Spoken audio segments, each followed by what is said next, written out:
does a small amount of water becomes najis, that is impure, if some impurity falls into it, but its characteristics do not change?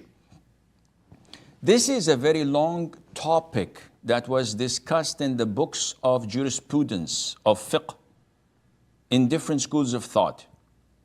And mainly the reason of difference of opinion is a number of evidences. One, the hadith that when the water is over 2 pots or jars, it does not carry impurity because the amount of water is a lot.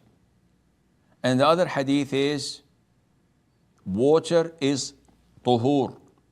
The water is ṭahūr, and it is not rendered najis by anything. And a number of other hadiths that fall under the same guidelines.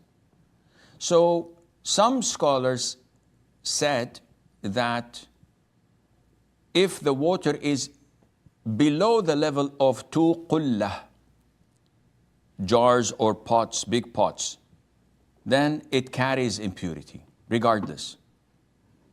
And some said, no, it doesn't carry impurity, or it is not rendered as impure, because the Prophet said that water is tahur. And it is not rendered najis by anything that falls into it. Now they all agree that if the water, whether a lot or little, if one of the 3 characteristics of it has changed by an impurity, a najasa, then it becomes najis. And these characteristics are the smell, the color, and the taste, or the taste, one of these 3.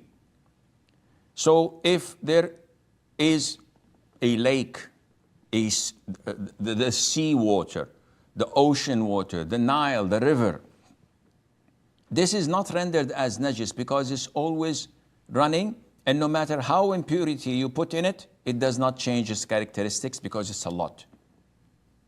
But now the problem is if we come to a small amount of water and a tiny little drop of urine fell into it, I'm not going to drink it, of course.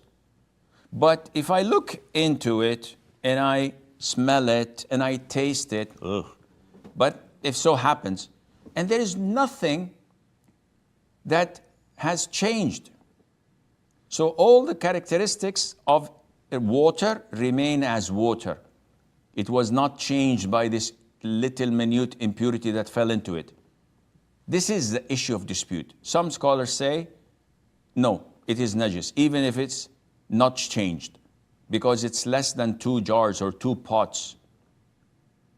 Some, and this is the most authentic opinion, say that as long as the 3 characteristics did not change, then the liquid is, the water is still pure, and we cannot describe it otherwise.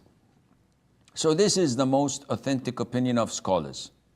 Now, if you want to be safe, you can easily avoid the water that had impurity in it for certain, but it did not change its characteristics. If the amount is negligible, so if it's like 5-6 liters and you can dispose of that just to be safe and to be careful for your religion, that would be okay. But if you use that water because the characteristics are intact and not changed by an impurity, this is the most authentic opinion and there's no problem on you in that.